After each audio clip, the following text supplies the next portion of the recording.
morning, third class. How are you? I hope you are well at your home. Hope you are enjoying the videos. है ना? तो हम कहाँ थे? हम हमारे सेकेंड चैप्टर पर थे. और what was our second chapter? Parts of a plant. तो उसी की हम आगे डिस्कस कर रहे थे. तो लेट्स स्टार्ट. तो क्लास थर्ड हम हमारे parts of a plant second chapter पढ़ रहे थे. और कल मैंने आपको क्या दिया था? ये होमवर्क दिया था. ओके, आज हम इसको टैली करते हैं. Fill in the blanks. Roots are the dash parts of the plant. Plant की कैसी पार्ट होती है? रूट्स मेन पार्ट होती है. ठीक है. Dash hold the plant firmly to the ground. कौन ग्राउंड में जो प्लांट है उसको पकड़ करके रखता है? रूट्स.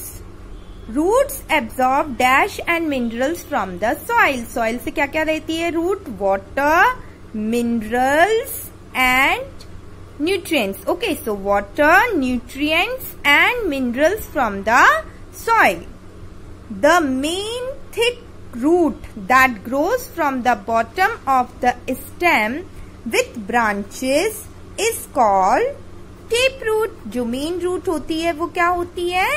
taproot होती है. Okay children, so do it in your book.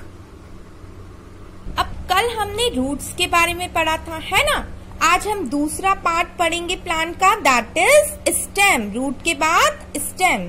The part of a plant that grows above the ground is called the stem. देखो, अबव द ग्राउंड. रूट्स तो कहाँ होती है? नीचे होती है, लेकिन stem above the ground.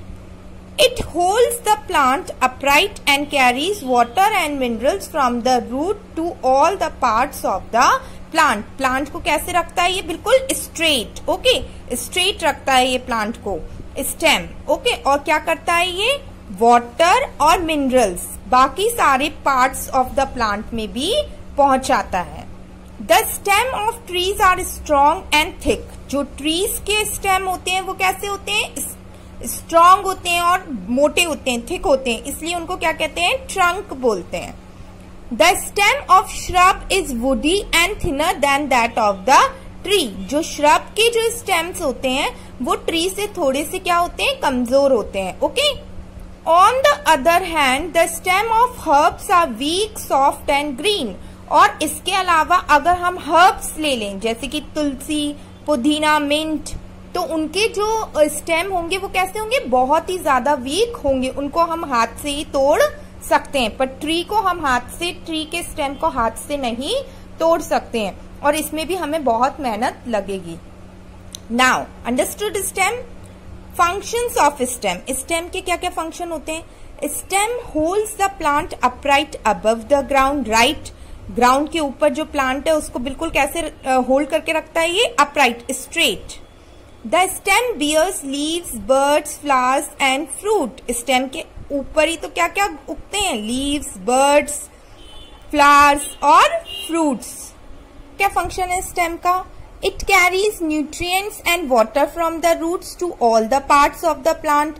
Root से ये क्या कैरी करता है? वाटर और न्यूट्रिएंट कैरी करता है, बाकी प्लांट को सप्लाई करता है.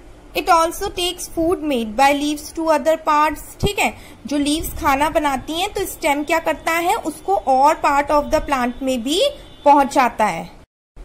Stems of certain plant store food. कुछ स्टेम अपने खाना भी स्टोर करके रखते हैं. We eat these stems. वो हम खाते भी हैं. For example potato, ginger.